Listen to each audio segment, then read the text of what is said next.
Buenos Aires, ¿no? Claro. Claro. Bueno, hablando justamente que lo mencionabas, de que se convirtió en un documento oficial de la Jornada de la Juventud, el Papa, al culminar la jornada, dio unas declaraciones a los periodistas que viajaban con él en el avión que levantaron muchos comentarios.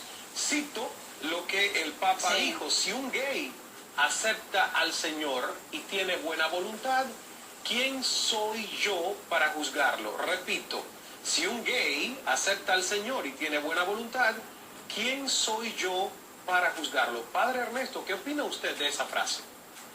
Bueno, yo creo que, mira, el Papa nos está haciendo... hay una cosa que a mí me fastidia mucho, que la gente dice, ¿es tradicionalista o no tradicionalista? La tradición del cristianismo, de la Iglesia, en los 2000 años, es adaptándose a las diferentes necesidades que hay en todos los movimientos históricos, ¿no? Y yo creo que lo que está haciendo el Papa hoy en día es adaptar también nuestra fe, no religión, a este momento histórico.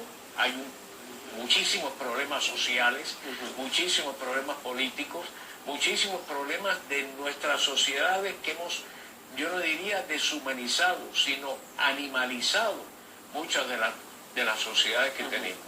Y yo creo que el Papa está viendo las necesidades que hay hoy en día, y él no está en el plan de con la rajatabla, de criticar a unos o criticar a otros, o tomar una postura.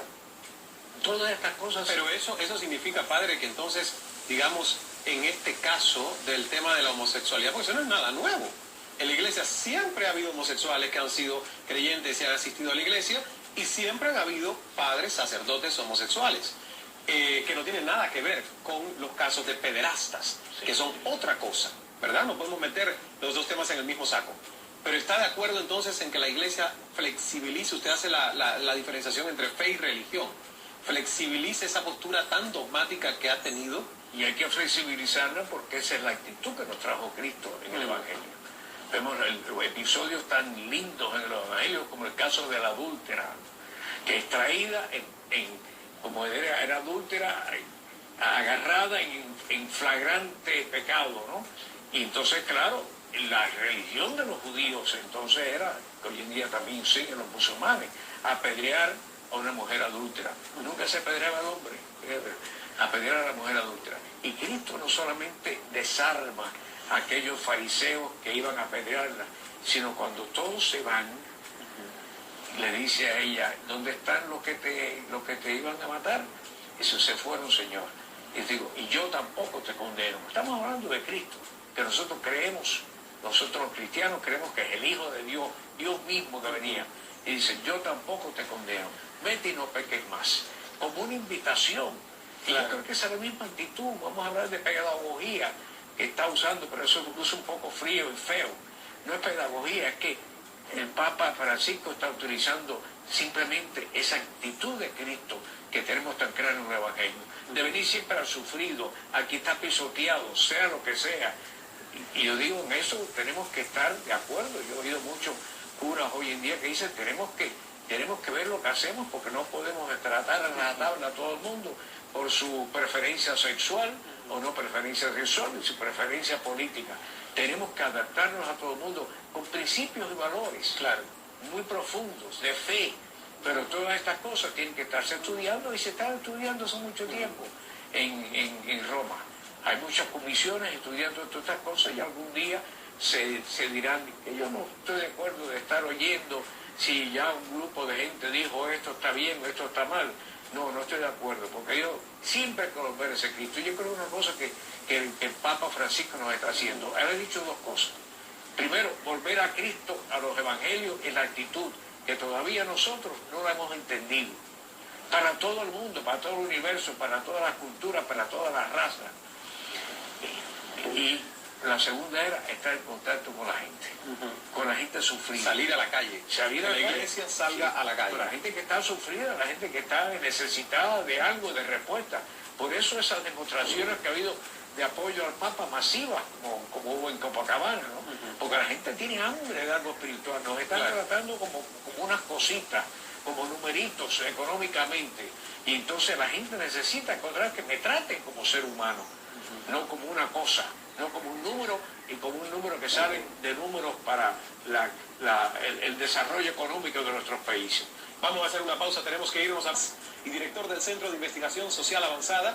Y aquí en Miami, el padre Ernesto Fernández Travieso, exdirector de Relaciones Públicas para Emisoras Latinoamericanas de Radio Vaticano. Rodrigo, la bienvenida al programa. ¿Qué tal? Saludos.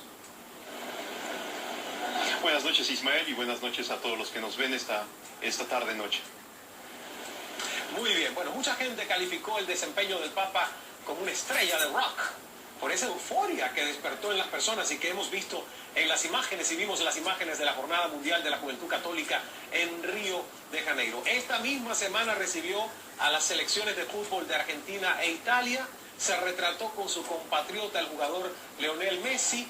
Rodrigo, ¿cómo podemos leer un Papa tan mediático como el Papa Francisco en estos inicios de su pontificado?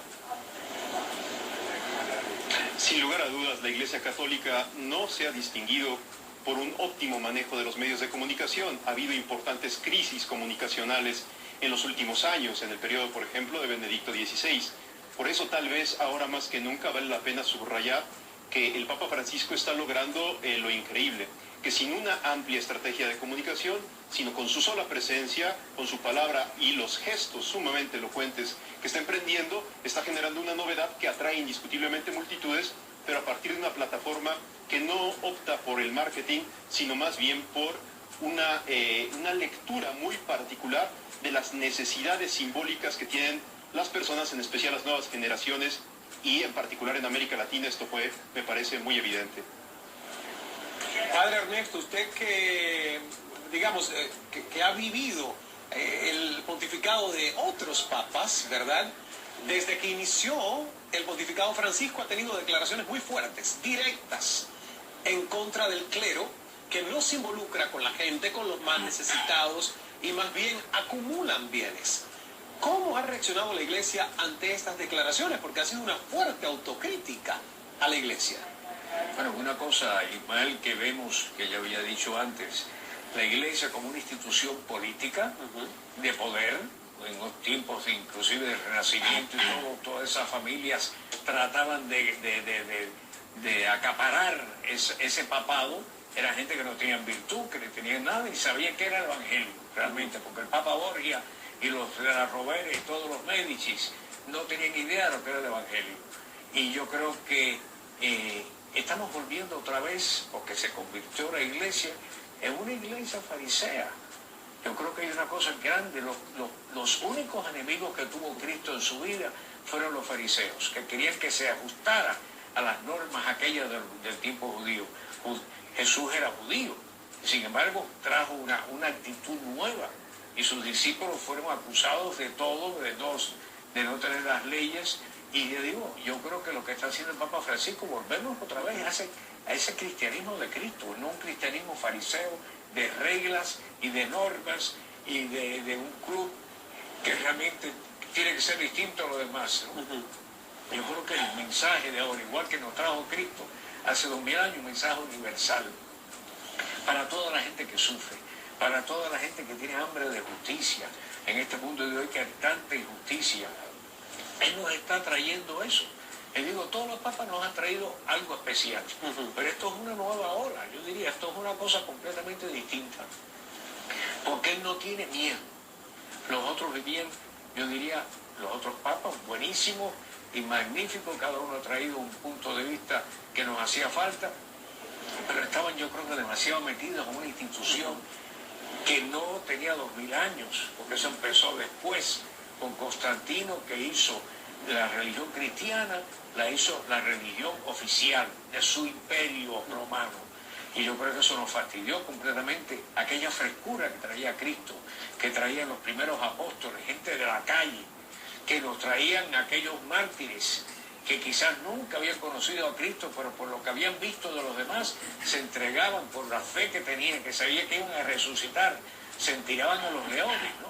Y yo creo que eso después fue acallado por esa idea de coger el poder, de tomar el poder de que había de las familias aquellas ricas y de poderosa, que todos estaban emparentados con todos los reyes de Europa, ¿no? Y yo creo que nos está trayendo Bergoglio otra vez el espíritu ese de Cristo, de sencillo, de venir para la gente que tiene problemas, para la gente que tiene, yo digo como Cristo lo decía, yo vengo para los pecadores, no para los justos. Sin embargo, hemos hecho un club, la Iglesia Católica a veces, que además que venimos para la gente que aparentemente son santos, ¿no? Y que quizás no son tan santos. Yo creo que eso es una cosa nueva que tenemos que ver ahora y aprovechar y secundar a este Papa en esa actitud evangélica de Dios que está con nosotros, que vino al mundo para salvarnos a todos, a los chinos, a los africanos, a todo el mundo.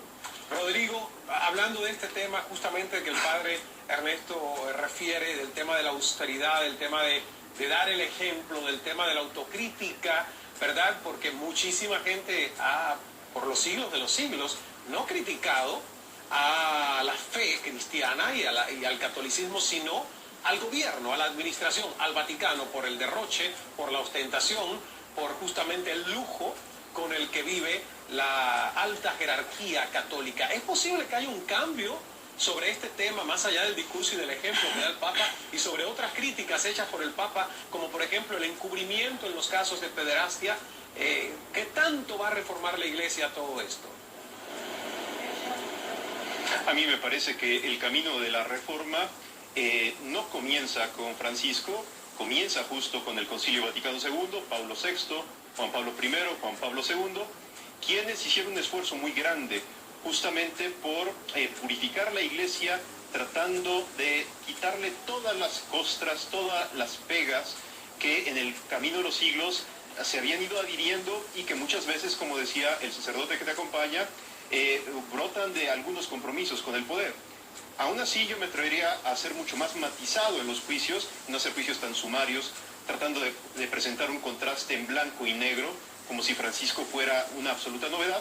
Hay que acordar claramente, y lo tenemos que recordar todos, que la convocatoria fuerte a hacer una reforma de la Iglesia, con esa palabra reforma, la hace Joseph Ratzinger en el famoso libro Informe sobre la Fe de los años 80, y luego posteriormente, poco antes de ser elegido Papa, cuando en un importante encuentro cristiano en la ciudad de Rimini, en Italia, convoca a que la Iglesia siempre esté en permanente reforma interna, tratando de recuperar justamente la centralidad de Jesucristo y de desafanarse de cualquier tipo de compromiso de poder que pueda oscurecer o eclipsar la autenticidad del Evangelio. Ahora bien, cuando se hacen este tipo de juicios, también vale la pena recordar algo que ha sido una constante en Juan Pablo, en Benedicto y ahora en Francisco, el recordar que la fuerza de la Iglesia no radica en ser una secta de puros, sino justamente en afirmar que hay un espacio y una posibilidad de perdón y de acogida para todos los hombres, independientemente de su coherencia moral, si somos como Iglesia fieles a Jesucristo. A mí me parece que esta es la gran novedad que introduce y que rompe de una manera muy frontal cualquier tipo de conservadurismo que de repente en los últimos años algunos grupos e instituciones pudieran haber asociado a la figura